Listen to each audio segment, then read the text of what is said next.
Start. तो alpha limited seller है इसमें।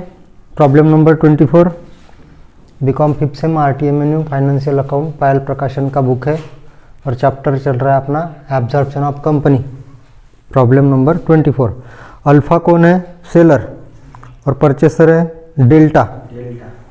तो सेलर के बुक्स में नेसेसरी अकाउंट प्रिपेयर करना है और परचेसर जो है डेल्टा उसके बुक्स में जर्नल एंट्री। तो सबसे पहले क्या करेंगे? Calculation of net asset. Asset के बारे में कुछ एडजस्टमेंट दी नहीं है और लाइबिलिटी के भी बारे में नहीं दी है, मतलब पूरी की पूरी असेट्स और लाइबिलिटी टेक ओवर की।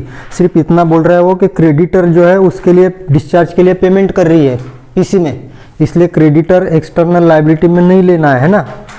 क्रेडिटर क्या करना है? एक्सटर्नल लाइबिलिटी में नहीं लेना है। उसके बाद और कुछ एक्सटर्नल लाइबिलिटी है क्या? है ना, बैंक ओवरड्राफ्ट। तो बैंक ओवरड्राफ्ट भी, ये सेंटेंस थोड़ा सा प्रिंट मिस्टेक होने की वजह से उसमें कर लो। देखो बताओ ब्रैकेट में क्या दिया है? विच इज द, वो कितना कैश पे कर रहा है? 57,000 है ना। कितना कैश पे कर रहा है? 57,000। Which is the sufficient to discharge the creditor and bank. तो एंड बैंक बोला है लेकिन बैंक ओवरड्राफ्ट ऐसा नहीं बोला। क्या नहीं बोला? बैंक ओवरड्राफ्ट हो, तो बैंक ओवरड्राफ्ट का भी वो क्या करेगा? पेमेंट कर लेगा। बैंक ओवरड्राफ्ट का भी उसमें क्रेडिट पेमेंट कर लेगा। ठीक है, इसमें दिया नहीं है ना बैंक ओवरड्राफ्ट। दिया है क्या? नहीं दिया, लिख बैंक दिया, ओवरड्राफ्ट शब्द छूट गया वहां से, ओवरड्राफ्ट भी कर लो। ठीक है, चलो। तो वहाँ पे कैलकुलेशन ऑफ, लिखो calculation of net asset. Bank बोला है सिर्फ, ओवरड्राफ्ट शब्द नहीं है ना वहाँ पे। देखते हैं क्या होता। तो इधर असेट्स कौन सी लेंगे? असेट्स बोलो।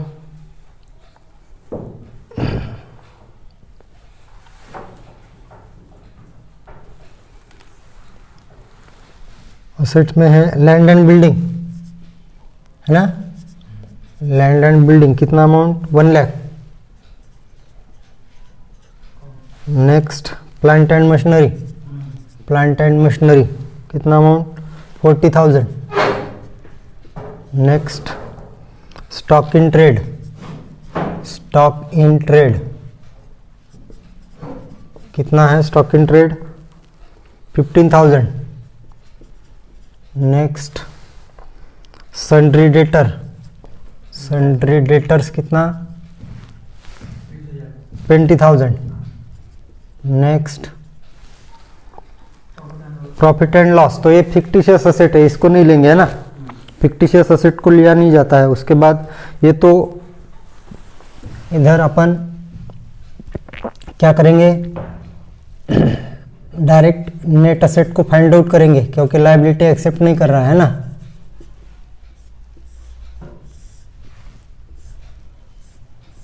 तो डिफरेंस से बैलेंसिंग फिगर से नेट असेट बोलो कितनी होगी? 1,75,000 बराबर है। तो 1,75,000 टोटल होगी। बोथ साइड इक्वल दिखा दो। 1,75,000। अभी कैलकुलेशन ऑफ पीसी किसके कंपनी में करते अपन? ये डेल्टा के, यानी calculation of net asset delta का ही है ये, है ना। ऑफ डेल्टा यहाँ पे लिख सकते, यहाँ पे भी ऑफ डेल्टा लिख सकते। ये हो गया। अभी इसमें देखो क्या क्या दे रहा है वो। एक तो पहला बोल रहा है कि कैश दे रहा है वो, है ना। तो कैश कितना दे रहा है? 57,000। एडजस्टमेंट में देखो कैश कितना है? 57,000। और ये 57,000 sufficient amount for payment of या डिस्चार्ज किसके लिए? क्रेडिटर के डिस्चार्ज के लिए और बैंक ओवरड्राफ्ट के लिए और वाइंडिंग अप एक्सपेंस 1,000 इसके लिए सफिशिएंट है बोलते इतनी कैश। वैसे सफिशिएंट तो है नहीं, लेकिन उतना ही पेमेंट करेगा, मतलब वो क्रेडिटर का डिस्काउंट पे पेमेंट करेगा, ऐसा सोचेंगे अपन।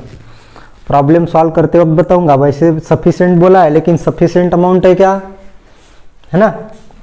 जैसा कि मुझे किसी के देना है 3,000 रुपये और मेरे पास आए 2,500 रुपये, तो ये कैश सफिशिएंट है उसका पेमेंट करने में, ऐसा बोला तो सफिशिएंट है क्या सही में? देना तो 3,000 है और इधर से 2,500 है, तो उतना ही दे देना पड़ेगा। सफिशिएंट बोले तो उतना ही दे देना पड़ेगा, उतनी जितनी है अपने पास उतनी। यानी क्रेडिटर का पेमेंट जो है वो डिस्काउंट पे किएगा कि करेंगे अपन, ऐसा एज्यूम होगा। प्रॉब्लम में बताऊंगा फिर करते वक्त आपको, अभी जो बोल रहा हूँ वो समझ में नहीं आएगा, बाद में बताऊंगा। आप अंडरलाइन करके रख दो सफिशिएंट का अर्थ, फिर बाद में बताऊंगा। सफिशिएंट मतलब पूरेशी, ठीक है। तो उसके अलावा क्या इशू हो रहा है? शेयर इशू हो रहा है, लेकिन शेयर इस बार प्रीमियम पे नहीं, डिस्काउंट पे इशू हो रहा है। तो दिखाएंगे कैसा अपन। नंबर 2 में लिखो आप मेरे साथ, देखो 12,000 शेयर ऑफ ₹10 ईच। कितने का शेयर है वो? 10 रुपये का है। वैसा अगर मल्टीप्लाई करते हैं तो 12,000 मल्टीप्लाइड बाय 10 मतलब कितना हो जाएगा? वो होगा 1,20,000, नहीं क्या, है ना। तो यहाँ पे इनर में दिखाओ, क्योंकि यहाँ आउटर में मत दिखाओ 57,000 के नीचे। यहाँ पे 1,20,000, कितना? 1,20,000। और इसमें से माइनस करना है discount on issue of share, discount on issue of share. जब प्रीमियम रहता तो प्लस करते अपन प्रीमियम कभी भी, हाँ। इसके पहले बहुत सारे प्रॉब्लम में प्रीमियम आया था, तो प्रीमियम प्लस करके अपन आउटर में निकालते थे। अभी इस बार क्या है? डिस्काउंट। तो डिस्काउंट को हमेशा माइनस करना। क्या करना? माइनस। भले अपन ने साइन नहीं दिया होगा प्रीमियम के वक्त, लेकिन वो प्लस ही होता है। लेकिन जब भी डिस्काउंट रहेगा तो इसमें से माइनस होके आएगा। तो डिस्काउंट कितना रहेगा? 12,000 मल्टीप्लाइड बाय, बोलो कोई बोल सकता है क्या डिस्काउंट कितना रहेगा? तो बता बड़ी, डिस्काउंट कितना रहेगा बोल? 2.5 रुपये रहेगा। क्यों? क्योंकि 10 रुपये का एक शेयर है और इशू करते वक्त तो 7.5 पे इशू कर रहा है, मतलब 7.5 रुपये पे। तो इसका मतलब कितना? 2.5 रुपये अपनी डिस्काउंट हो जाएगी क्या? 2.5, थोड़ा दूर हो गया मेरा, 2.5। तो कितना होगा? 12,000 मल्टीप्लाइड बाय 2.5 कर लो। 12,000 मल्टीप्लाइड बाय 2.5, बोलो।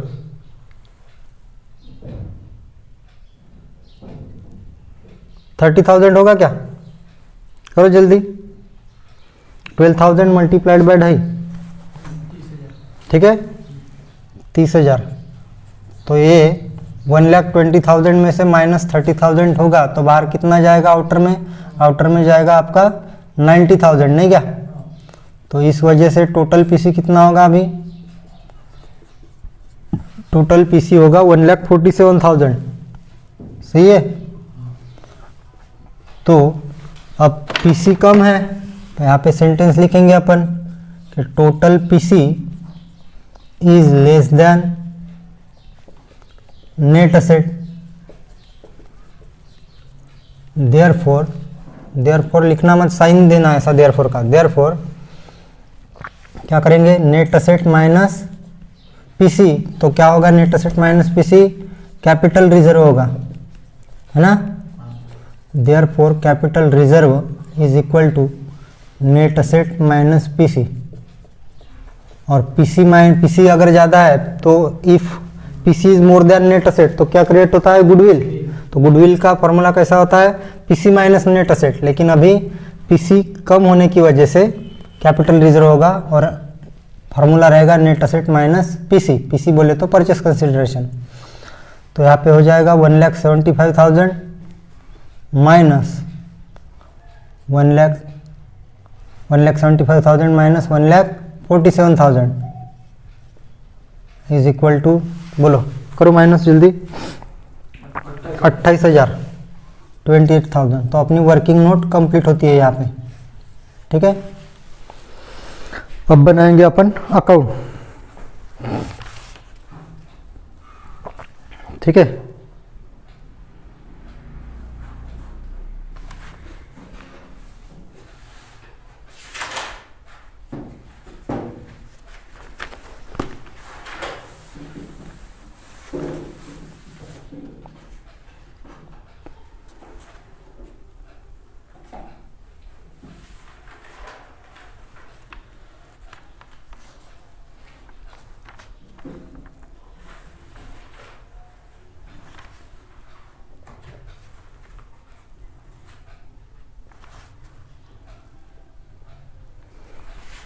इसमें एक मिनट, इसमें एक काम करो बरा, बोलो।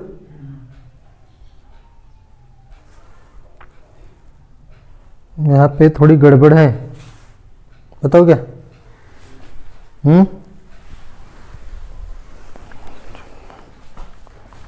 यहाँ पे गड़बड़ बोले तो कैसी?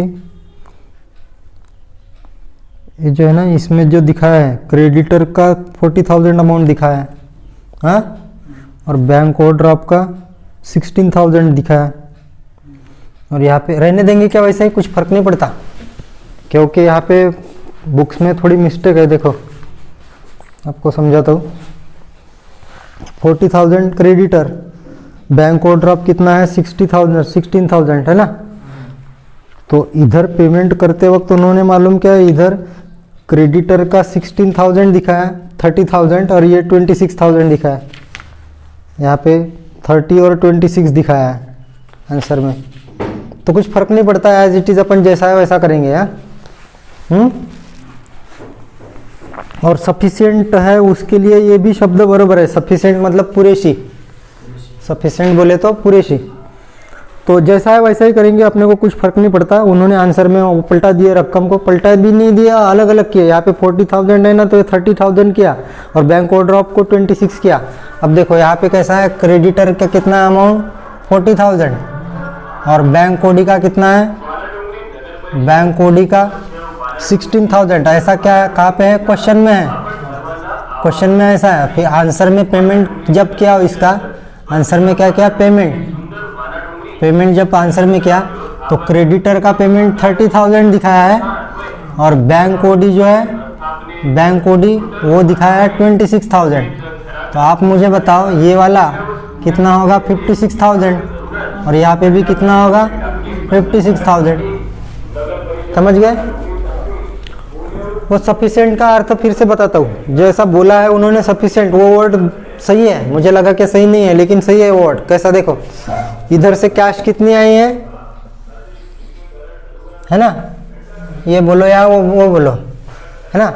यानी बुक में जो किया है आंसर में इस टाइप से किया है, लेकिन क्वेश्चन ऐसा है तो अपन क्वेश्चन के ही जैसा करेंगे। ये बुक में ऐसा किया है आंसर में, बुक्स के आंसर में ऐसा है और बुक्स के क्वेश्चन में कैसा है, बुक्स के क्वेश्चन में ऐसा है। तो अपन क्वेश्चन के हिसाब से चलेंगे, कुछ फर्क नहीं पड़ता। पेमेंट वैसे भी 56 यहाँ पे भी करना है, 56 यहाँ पे भी करना है। और वहाँ पे बोला है कि पीसी में वो कैश दे रहा है, परचेस कंसिडरेशन में कितना कैश दे रहा है, 57,000। ये काय के लिए कैश दे रहा है, ये कैश दे रहा है क्रेडिटर और बैंक ओवरड्राफ्ट डिस्चार्ज करने के लिए, मतलब उनका पेमेंट करने के लिए कैश दे रहा है वो। यानी वो परचेसर कंपनी इसको एक्सेप्ट नहीं करेगा, ना ही क्रेडिटर को एक्सेप्ट करेगा और ना ही बैंक ओवरड्राफ्ट को। इसलिए अपन ने एक्सट्रैक्ट यहाँ पे लिखा नहीं है, अपन ने ये क्या लिखते हैं अपन यहाँ पे, एक्सेप्टेड असेट एट मार्केट या तो एग्रीड वैल्यू यहाँ पे लिखते हैं, और यहाँ पे एक्सेप्टेड एक्सटर्नल लायबिलिटी है ना।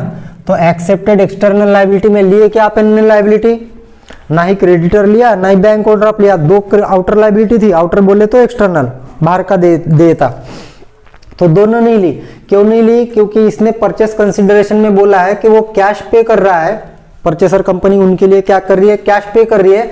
और ये सफिशिएंट अमाउंट है काय के लिए, क्रेडिटर और बैंक ओवरड्राफ्ट का पेमेंट करने के लिए। और उसके अलावा 1,000 रुपीज, उसके अलावा 1,000 रुपीज रियलाइजेशन एक्सपेंस है। देखो क्या है, रियलाइजेशन एक्सपेंस, उसी का मतलब होता है कि वाइंडिंग अप एक्सपेंस, रोखीकरण खर्च, म्हणजे कंपनीच्या संपत्ती देता याला रिअलाइज करण्याचा खर्च किंवा रोखीकरण म्हणा किंवा व्यवसाय बंद करण्याचा खर्च म्हणा की निस्तारण व्यय म्हणा, त्याने 3 शब्द बोलते हैं उसको। रियलाइजेशन एक्सपेंस भी बोल सकते हैं, वाइंडिंग अप एक्सपेंस बोल सकते हैं, या तो डिसॉल्यूशन एक्सपेंस भी बोल सकते हैं। तो liquidation expense, dissolution expense, winding up expense या रियलाइजेशन एक्सपेंस, इसके लिए 1,000 लगेगा। तो ये सफिशिएंट अमाउंट है। देखो इसका टोटल बराबर कितना हो जाएगा, 57,000 हो जाएगा। तो ये अमाउंट सफिशिएंट है बोलते काय के लिए, discharge of creditor, bank overdraft and liquidation expense, winding up expense या तो फिर रिअलायझेशन एक्सपेंस केले. तो बरोबर आहे. सफिशियंट शब्द बरोबर आहे तिथे, म्हणजे पुरेशी रक्कम आहे एवढी, तर तेवढीच बरोबर होते. तो ठीक है, तो अपन क्वेश्चन के हिसाब से चलेंगे. यहाँ पे इसको हटा देंगे और ये वाला अपन सॉल्व करते वक्त देखेंगे. अपना भी टैली हो जाएगा, उतना ही प्रॉफिट आएगा. तो ठीक है, अभी necessary ledger account in the books of delta के बुक्स में अकाउंट बनाना है. तो चलो ये हो गया सबका. इसको हटा दूं क्या? बराबर बताओगे क्या आप? नहीं बताओगे, नहीं तो रहने देता हूँ. इधर बनाओ heading in the books of delta, है ना, डेल्टा लिमिटेड या तो कंपनी लिख सकते हैं. सबसे पहला अकाउंट जो रहेगा वो रियलाइजेशन अकाउंट रहेगा. कौन सा? Realisation account. रियलाइजेशन अकाउंट आधा पेज बनाया तो चलेगा इस प्रॉब्लम में.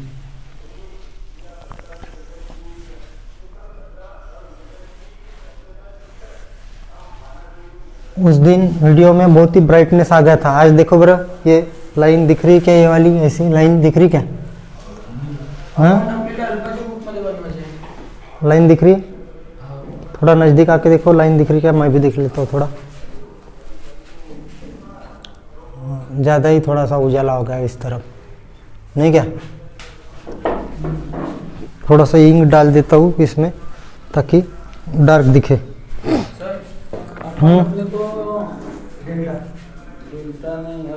अल्फा है क्या? अरे सॉरी, रुको एक मिनट, कर देता हूँ उसको चेंज इंक डालने के बाद. बैलेंस शीट किसकी है? बैलेंस शीट के ऊपर देखो, वही सेलर है, तो यहाँ पे अल्फा लिखना पड़ेगा. डेल्टा एडजस्टमेंट में परचेसर है ना. ठीक है, इसको सुधार कर लेंगे. मैं थोड़ा इंक डाल देता हूँ इसमें.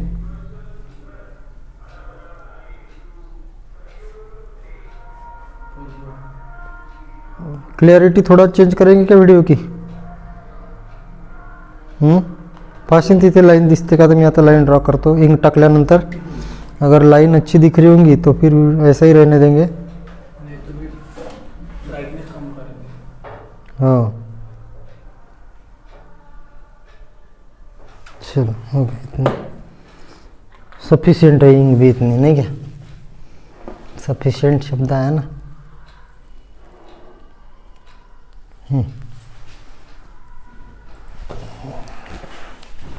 देखो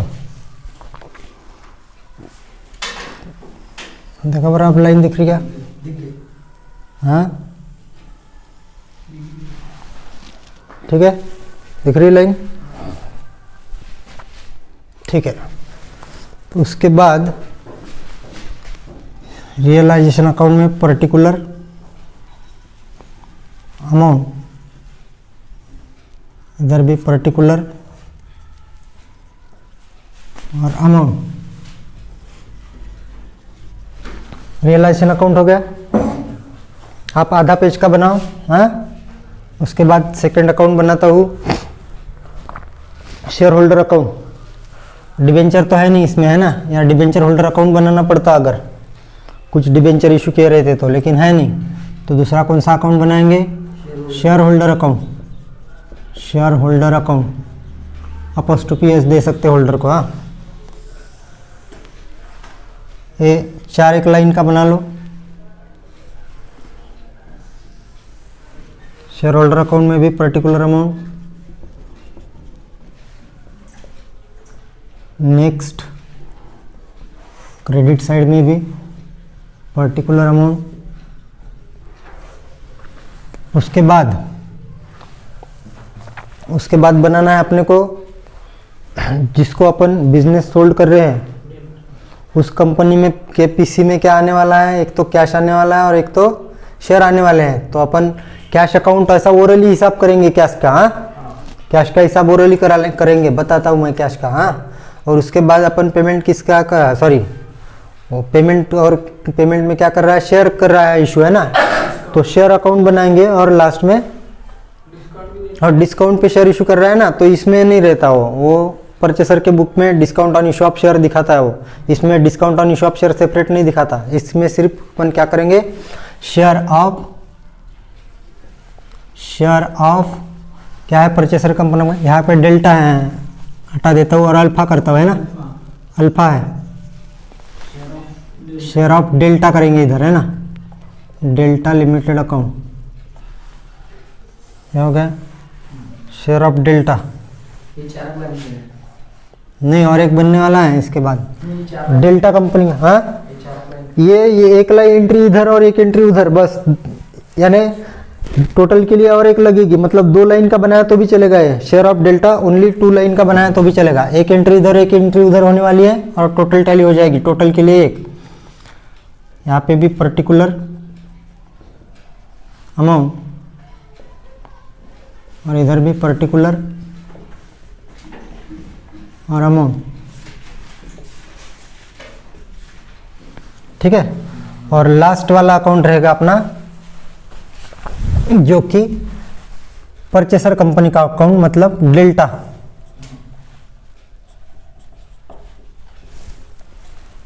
क्या दे रही है पीसी में, कैश और ये 2 एंट्री इधर होगी एक एंट्री उधर, फिर इसलिए ये वाला 4 या 5 लाइन का बना लो, कितना 4 से 5 लाइन में हो जाएगा ये, 4 से 5 लाइन में, पर्टिकुलर अमाउंट, क्योंकि पीसी में क्या दे रहे हैं अपन, कैश और शेयर, तो 2 एंट्री एक साइड होगी, है ना, यहाँ पे 2 होगी और बिजनेस सोल्ड करेंगे तब रियलाइजेशन यहाँ पे आएगा, यहाँ पे 2 और यहाँ पे 1, मतलब और टोटल के लिए 1, मतलब 3 लाइन लगेगी, यहाँ पे पर्टिकुलर अमाउंट। और कैश या बैंक अकाउंट नहीं बनाएंगे, कैश या बैंक का मैं ओरली समझा दूंगा,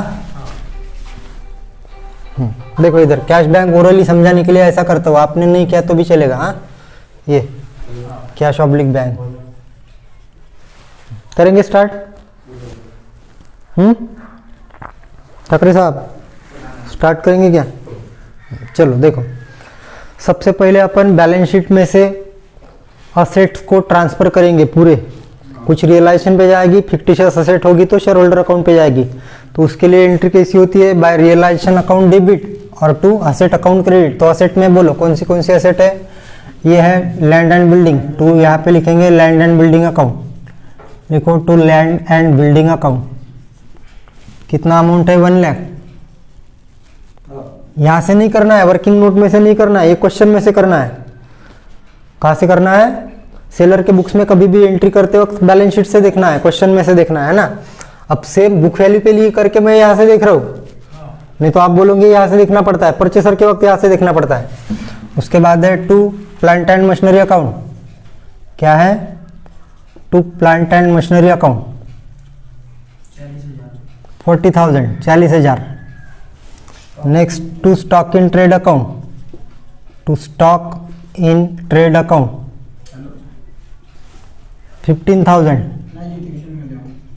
उसके बाद to sundry debtors account, to sundry debtors account कितना है 20,000। और उसके बाद और एक असेट है वहाँ पे देखो बैलेंस शीट में प्रॉफिट एंड लॉस है क्या, देखो तो profit and loss fictitious asset होने की वजह से वो शेयर होल्डर अकाउंट को जाएगा, तो यहाँ पे लिखेंगे to profit and loss account, to profit and loss account कितना अमाउंट 1,000। तो असेट साइड अपनी कंप्लीट हो गई, असेट को पूरा डिस्पोज कर दिया, मतलब ट्रांसफर कर दिया अपन ने रियलाइजेशन में, और फिक्टिशियस असेट किया अपन ने शेयर होल्डर अकाउंट में। अभी लायबिलिटी के तरफ बढ़ते हैं, तो लायबिलिटी में एक्सटर्नल लायबिलिटी जाती है अपनी कहाँ पे, रियलाइजेशन अकाउंट के क्रेडिट साइड में, और इंटरनल लायबिलिटी जो होती है वो जाती है शेयर होल्डर अकाउंट में।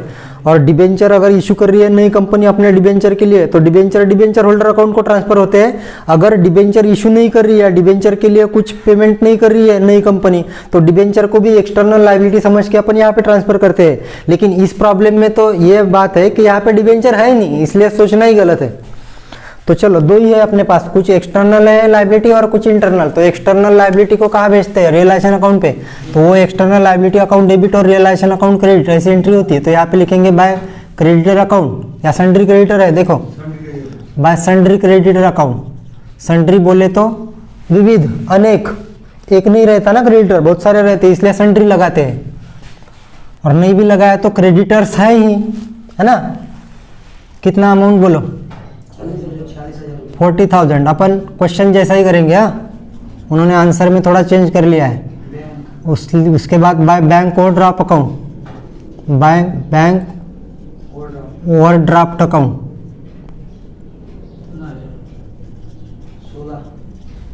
16,000, 16,000, ठीक है ना।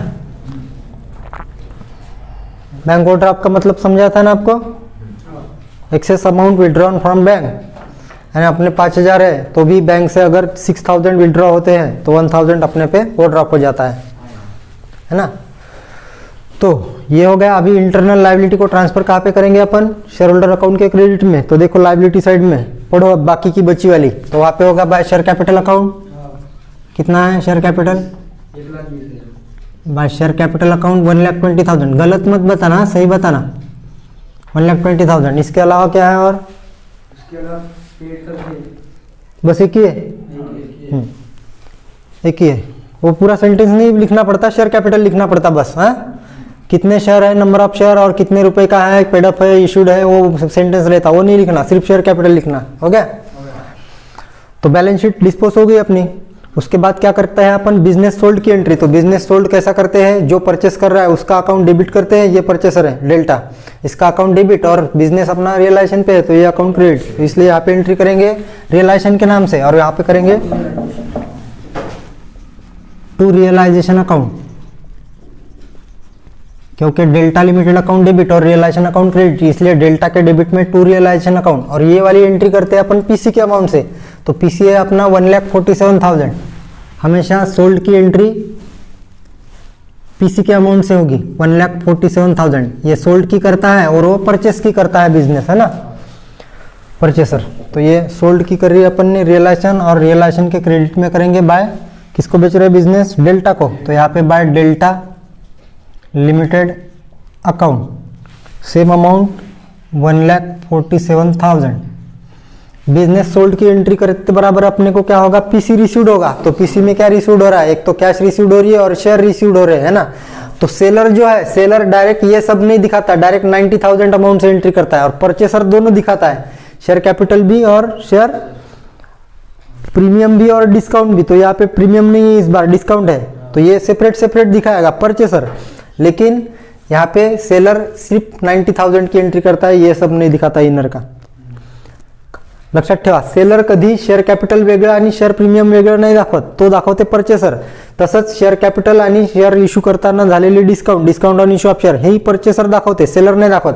सेलर डायरेक्ट त्या कंपनीचे शेअर भाव म्हणून 90,000 रुपये दाखवेल उस कंपनी के. क्या नहीं वहाँ पे गलत, मतलब ये दिखाते ही नहीं है, यही दिखाते.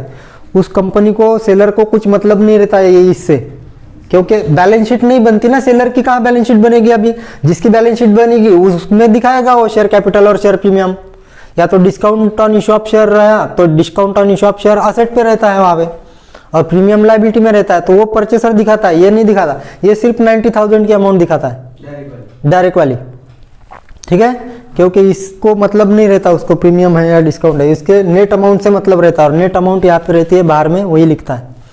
तो ठीक है, एंट्री करेंगे अपन.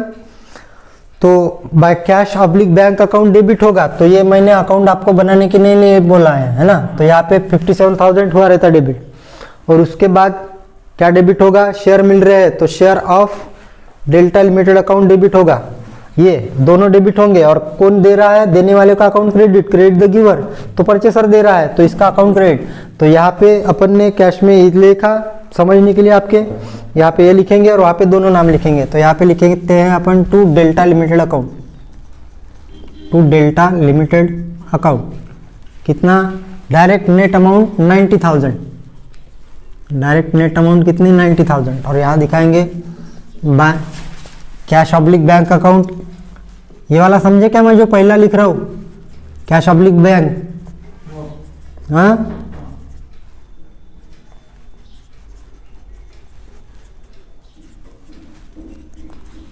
कैश ऑब्लिक बैंक कितना लिखना पड़ेगा? 57,000, और शेयर लिखना पड़ेगा 90,000, ठीक ठीक है। देखो ये अभी दिख रहा है कि टैली हो गया करके, इसमें अभी कुछ एंट्री नहीं होने वाली है, हो गया वो टैली।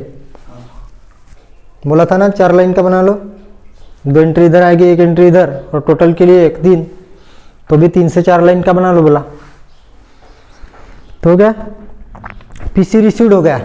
पीसी रिसीव्ड होने के बाद क्या है, ये जो अमाउंट आई है अपने पास देखो 57,000, ये अमाउंट सफिशिएंट है बोले क्रेडिटर का पेमेंट करने के लिए, बैंक ओवरड्राफ्ट का पेमेंट करने के लिए, और वाइंडिंग अप एक्सपेंस 1000, तो बराबर पूरा 57,000 होता है। तो पेमेंट करेंगे उनका, तो एंट्री कैसी होगी, तीनों का पेमेंट करेंगे। कौन सा तीनों, मतलब ये क्रेडिटर का भी पेमेंट करेंगे 40,000, बैंक ओवरड्राफ्ट का पेमेंट करेंगे 56,000, और वाइंडिंग अप एक्सपेंस है 1000, उसका भी पेमेंट करेंगे। तो उसके एंट्री होगी realisation account debit to cash oblique bank account credit. तो यहाँ पे लिखता हूँ मैं to cash oblique bank account. तो अपन यहाँ पे 2 दिखाएंगे, एक्सटर्नल लायबिलिटी का पेमेंट किया और वाइंडिंग अप एक्सपेंस सेपरेट दिखाएंगे क्या। तो यहाँ पे काय का पेमेंट है, क्रेडिटर, ये समझाने के लिए आपको ब्रैकेट में लिख रहा हूँ, creditor plus bank OD. Bank OD मैंने बोला था डिस्काउंट वगैरह पेमेंट करेगा, सफिशिएंट अमाउंट नहीं है बोला वो, लेकिन ये सफिशिएंट अमाउंट है। मेरे टोटल टैली करने में मन में थोड़ा डिस्प्यूट हो गया था मन में, तो डिस्प्यूट वगैरह कुछ नहीं है, बराबर करेक्ट है उनका बोलना, सफिशिएंट अमाउंट है ये पेमेंट के लिए। क्रेडिट और बैंक ओवरड्राफ्ट का पेमेंट कितना करेगी, 56,000, नहीं क्या, देखो बराबर हो रहा है टोटल, ये 2 56, और वाइंडिंग अप एक्सपेंस कितना है 1000। तो यहाँ पे 2 फिर से कैश ऑब्लिक बैंक, हाँ वो वाली एंट्री हमेशा सेपरेट दिखाना, to cash oblique bank account. समझने के लिए लिखना होगा तो लिख सकते हो, आप क्या है, sorry to cash oblique bank account लिखा आपने, और समझने के लिए लिख सकते हैं आप winding up expense. Winding up expense कितना 1000। अभी आप ही सोचो, देखो कि एंट्री कैसी हुई, realisation account debit to cash oblique bank account, ये दोनों की दोनों है ना, 56 और 1000। तो यहाँ पे भी 56 और 1000 की एंट्री आएगी, तो ये ऑटोमेटिक टैली हो जाएगा, पैसा बचेगा ही नहीं, है कि नहीं।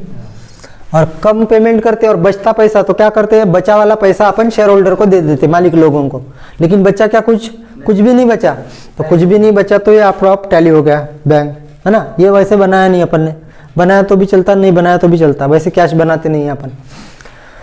तो फिनिश हो गया। अभी ऐसी कुछ एसेट नहीं है कि जिसको बेच के अपने को रियलाइज करना है अमाउंट, तो अब क्या करेंगे, अब करेंगे रियलाइजेशन अकाउंट पे प्रॉफिट या लॉस का कैलकुलेशन। तो करो, देखो यहाँ पे क्या आ रहा है, तो मैं भी देख लेता हूँ बुक में क्या आ रहा है, तो बुक में देखते हैं। तो बुक में लॉस दिखा रहा है, वो चश्मा कहाँ गया मेरा, ये 1 मिनट, बुक में लॉस शो हो रहा है 29,000 का, देखो आप 29,000 का लॉस शो हो रहा है क्या, बुक में हो रहा है। तो यहाँ पे भी आ रहा है क्या, by share holder account, by share holder account. और इसको समझने के लिए ब्रैकेट में आप लिख सकते कि लॉस है करके, इधर डिफरेंस आता तो प्रॉफिट। कितना बोला मैंने, 29,000 का, देखो बराबर है। और टोटल 2,32,000 दोनों साइड, 2,32,000, ठीक। अब इसकी एंट्री कहाँ पे जाएगी, शेयर होल्डर के डेबिट में, क्योंकि एंट्री वैसी हो रही है, share holder account debit to realisation. तो इसलिए यहाँ पे क्या लिखेंगे, to realisation account, to realisation account कितना 29,000, ठीक है। अब क्या करेंगे, अब करेंगे अपन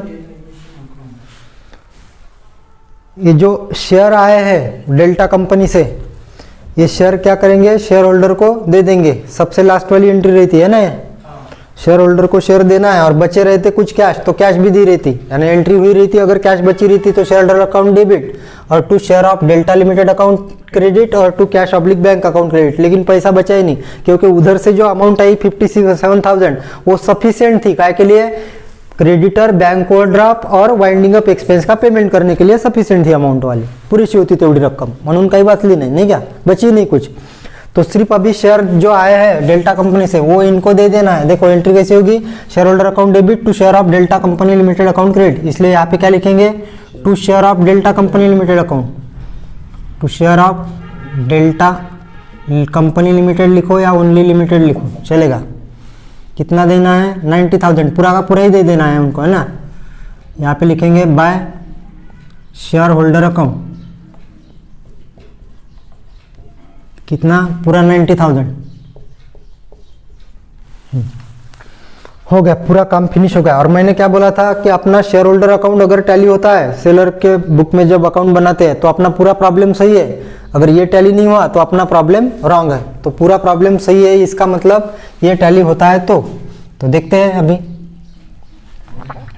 तो यहाँ पे 1,20,000 टोटल क्रेडिट में आ रही है और डेबिट में भी 1,20,000 आना चाहिए। देखो आ रही क्या, तो आ रही है, तो अपना पूरा प्रॉब्लम सही है। यहाँ पे सिंगल अमाउंट से टैली हो गया तो अपन डायरेक्ट टोटल न करते भी टैली दिखा सकते हैं, लेकिन यहाँ पे मोर देन वन अमाउंट, मतलब दो अमाउंट है क्रेडिट साइड में, तो यहाँ पे टोटल दिखाना पड़ेगा। यहाँ पे भी टोटल दिखाई तो चलता है आपने, लेकिन सिंगल अमाउंट है तो टोटल नहीं दिखाई तो भी चलेगा।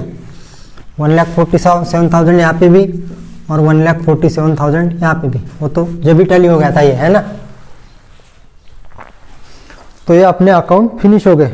उसके बाद में बचता है अपना अभी जर्नल एंट्री। तो जर्नल एंट्री किसके बुक्स में है, जर्नल एंट्री डेल्टा के बुक्स में है।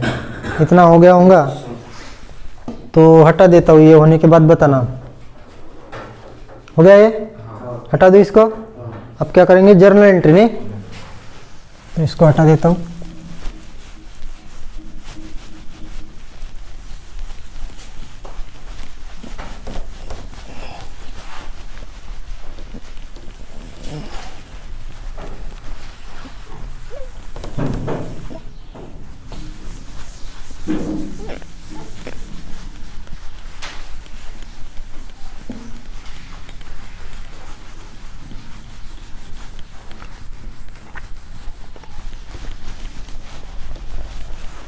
चलो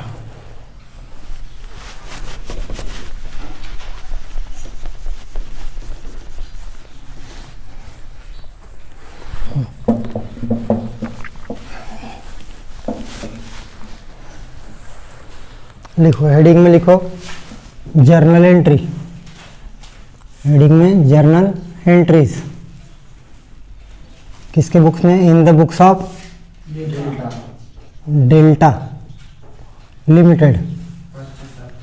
ब्रैकेट में लिखना होगा तो परचेसर लिख सकते हैं, नहीं भी लिखा तो चलता है, लेकिन अपने समझने के लिए लिख लो। रूलिंग जर्नल एंट्री का कैसा रहता है, डेट पर्टिकुलर अमाउंट ऐसा होता है, लेकिन यहाँ पे अपन डेट न लिखते, सीरियल नंबर लिखते हैं ना, क्योंकि एक ही दिन में पूरा होता है अपना काम, और डेट दी नहीं रहती, कौन से को डेट को कौन सा ट्रांजैक्शन हुआ ऐसा देते नहीं है वहाँ पे, इसलिए अपन लिखते हैं पर सीरियल नंबर।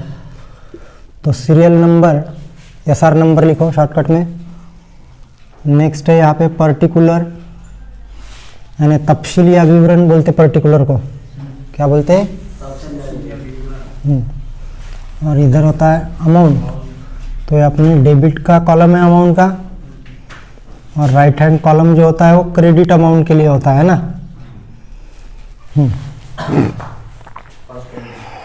तो फर्स्ट, परचेसर हमेशा जर्नल एंट्री जो करता है वो कहाँ से करता है, पूरी की पूरी वर्किंग नोट में से करता है, और बाय चांस एक आधी एंट्री जो होती है वो होती है कहाँ से, एडजस्टमेंट से। तो एडजस्टमेंट में क्या रहता है, कभी वाइंडिंग अप एक्सपेंस या लिक्विडेशन एक्सपेंस का पेमेंट परचेसर खुद जब करता है तो खुद करता है, उसका पेमेंट तो होती है एंट्री, है ना। या तो फिर एक्स्ट्रा का कैपिटल के लिए उसने शेयर अगर इशू किए परचेसर कंपनी ने तो एंट्री होती है, तो वो एडजस्टमेंट से होती है। लेकिन इस प्रॉब्लम में ऐसा कुछ भी नहीं है ना, क्योंकि वाइंडिंग अप एक्सपेंस का पेमेंट वगैरह किसने किया, सेलर ने किया, उसने पीसी में अमाउंट दे दी थी डायरेक्ट उसको, और पेमेंट करते वक्त उसने किया सेलर ने, इसलिए इसके बुक्स में वो एंट्री नहीं होगी। तो इसलिए इसके बुक्स में एंट्री सिर्फ यही से होगी, वर्किंग नोट में से, यही पूरा काम में आने वाला है। तो देखो नंबर एक में क्या करेगा, बिजनेस परचेस की एंट्री करेगा। तो बिजनेस परचेस की एंट्री कैसी करता है, एक्सेप्टेड असेट को डेबिट करता है, इसलिए पहला करो by land and building account debit, by land and building account debit कितना अमाउंट 1 लाख। एग्रीड वैल्यू दी नहीं है एडजस्टमेंट में, तो अपन ने क्या अज्यूम किया, बुक वैल्यू या एग्रीड वैल्यू है। एग्रीड वैल्यू बोलो या मार्केट वैल्यू बोलो। हाँ, उसके बाद to plant and machinery account, by plant and machinery account कितना अमाउंट 40,000 डेबिट। उसके बाद by stock in trade account, by stock in trade account 15,000 debit. उसके बाद by sundry debtors account, seller के बुक में एंट्री करते वक्त या अकाउंट बनाते वक्त कहाँ से करते हैं, बैलेंस शीट से, और परचेसर के बुक में जब करते हैं एंट्री या तो फिर बैलेंस शीट, तो ये वर्किंग नोट में से कितना 20,000 हो गया। इतना होने के बाद तुरंत मालूम क्या, असेट डेबिट होने के बाद तुरंत यहाँ पे पीसी के नीचे में देख लेना, अगर गुडविल है तो उसको डेबिट करना है, लेकिन अगर यहाँ पे कैपिटल रिजर्व है तो उसको क्रेडिट करना है, ध्यान में रखना। तो यहाँ पे गुडविल नहीं है, कैपिटल रिजर्व है, तो कैपिटल रिजर्व को क्रेडिट करेंगे, और ना ही गुडविल रहा और ना ही क्रेडिटर रहा, सॉरी ना ही गुडविल रहा और ना ही कैपिटल रिजर्व रहा, तो उसके बाद अपन लायबिलिटी भी आते हैं, है कि नहीं। तो यहाँ पे कैपिटल रिजर्व है तो उसको क्या करेंगे, क्रेडिट करेंगे to capital reserve account, to capital reserve account. कितना है कैपिटल रिजर्व, कैपिटल रिजर्व है, सॉरी एक मिनट, 28,000। ये होने के बाद कहाँ पे आते हैं अपन, टू और क्या क्रेडिट करते हैं, एक्सटर्नल लायबिलिटी। तो अपन ने एक्सटर्नल लायबिलिटी कोई भी एक्सेप्ट नहीं की, क्योंकि उनके लिए अपन ने कैश पेमेंट कर दिया था, उनके डिस्चार्ज के लिए सफिशिएंट अमाउंट 57,000 का पेमेंट किया था, उसमें तू एक्सटर्नल लायबिलिटी का भी पेमेंट कर, क्रेडिटर बैंक ओवरड्राफ्ट और क्या लॉयबिलिटी का एक्सपेंस, तो अपने एक्सेप्ट की नहीं कुछ भी, है ना। तो एंट्री टैली होगी क्या, नहीं होगी, क्योंकि अपन बिजनेस परचेस कर रहे हैं। तो किसका बिजनेस परचेस कर रहे हैं, अपन अल्फा का बिजनेस कर रहे हैं, तो यहाँ पे टू अल्फा लिमिटेड को क्रेडिट करना पड़ता है। किसको, तो अल्फा, हाँ सेलर जो है उसका account credit to Alpha Limited account,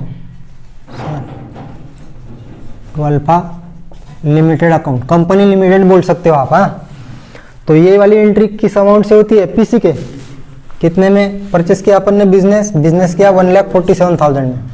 अब देखो आप, आपकी एंट्री मैच होगी, और नरेशन में क्या लिखेंगे, being business purchase of alpha limited, being business purchase of alpha limited. तो ये बिजनेस परचेस की एंट्री होगी। उसके बाद सेकंड एंट्री करेंगे पेमेंट ऑफ पीसी की। तो पेमेंट ऑफ पीसी में क्या दे रहे हैं, कैश दे रहे हैं और ये शेयर दे रहे हैं। तो शेयर यहाँ पे ऐसे नॉर्मल शेयर नहीं है, ये डिस्काउंट पे इशू किए वाले शेयर हैं, कभी प्रीमियम पे होते कभी डिस्काउंट पे होते। तो मैंने बोला था कि परचेसर के बुक में प्रीमियम या डिस्काउंट की एंट्री होती है, तो करना पड़ेगा ये सेपरेट। तो कैसे करेंगे एंट्री, देखो लिखो, जिसको दे रहे हैं अपन, किसको, अल्फा को दे रहे हैं, तो वो पर्सनल का रूल लगेगा, डेबिट द रिसीवर, यानी ये अब डेबिट होगा अल्फा, इसलिए एंट्री करो by alpha Limited account debit, by alpha Limited account debit कितना 1,47,000, ठीक है। अब देखो शेयर प्रीमियम हमेशा ध्यान में रखना, परचेसर के बुक में शेयर प्रीमियम जब होता है तो शेयर प्रीमियम क्रेडिट होता है, ये हमेशा ध्यान में रख लो। अगर शेयर प्रीमियम रहेगा तो वो क्रेडिट होगा, जब भी शेयर प्रीमियम रहेगा तो क्या होगा, क्रेडिट होगा। और शेयर प्रीमियम लायबिलिटी में दिखाया जाता है, जैसे बैलेंस शीट है, तो बैलेंस शीट में कभी भी देखो आप, शेयर प्रीमियम जो रहता है वो रहता है लायबिलिटी में, लेकिन क्योंकि लायबिलिटी साइड कौन सी होती है, सीआर, और डीआर साइड कौन सी होती है, एसेट। तो शेयर प्रीमियम रहेगा तो हमेशा क्या होगा, क्रेडिट, और शेयर कैपिटल और शेयर प्रीमियम यहाँ पे दिखाते हैं। लेकिन जब भी आपका डिस्काउंट क्या होगा, discount on issue of share रहेगा, discount on issue of share रहेगा, तो हमेशा आपका डेबिट होगा, क्या होगा? और discount on issue of share अपन कहाँ दिखाते हैं? Discount on issue of share वो दिखाते हैं डेबिट में, बैलेंस शीट में, क्योंकि वो फिक्टिशियस एसेट है माना जाता है। मैंने बताया था फिक्टिशियस एसेट के नाम कौन से? Preliminary expense, profit and loss, discount on issue of share, discount on issue of debenture और underwriter commission. Underwriter commission मतलब क्या? जो डिबेंचर या शेयर इश्यू करते, तो इश्यू करते हैं अपन ब्रोकर के माध्यम से, दलालाच्या मार्फत आपण शेअर किंवा आहे इश्यू करतो, निर्गमन करतो त्याचं। तो ब्रोकर जो है वो ब्रोकर क्या करता है? अपना ब्रोकरेज लेता है, मतलब दलाली कमीशन लेता है, तो उसी को अंडर राइटर कमीशन बोलते हैं, है ना। तो इतनी अपनी फिक्टिशियस असेट है 5। फिर से बताता हूँ, discount on issue of share, discount on issue of debenture, preliminary expense, profit and loss और अंडर राइटर कमीशन। वो आपको लर्न नहीं होगा, हमेशा आप ध्यान में रखो। तो जब भी आता है मैं बताते रहता हूँ, नहीं लिखना होगा तो लिख सकते हो आप, है ना।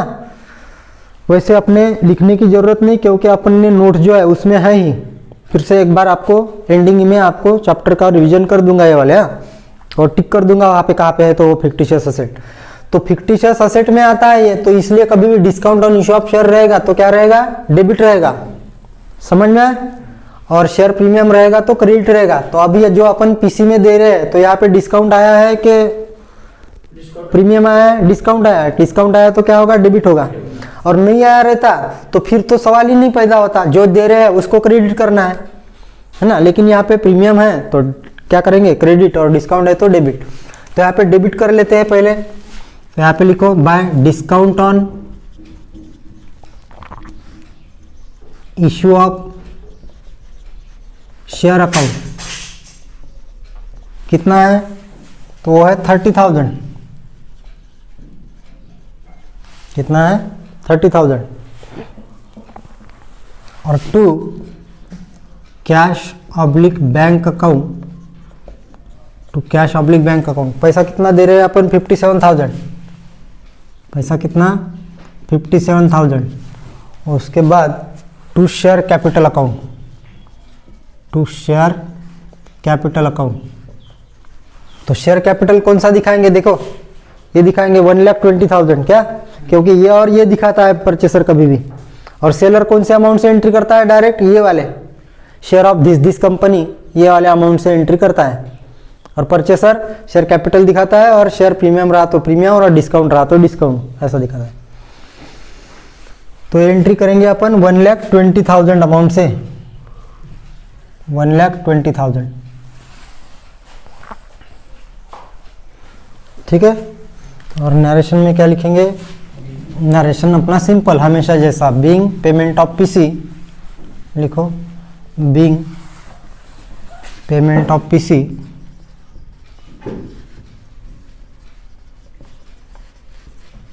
टू, किसको दे रहे हैं? दे रहे हैं अपन डेल्टा नहीं, अल्फा को दे रहे हैं। अल्फा लिमिटेड अकाउंट, अल्फा का एल स्मॉल होना।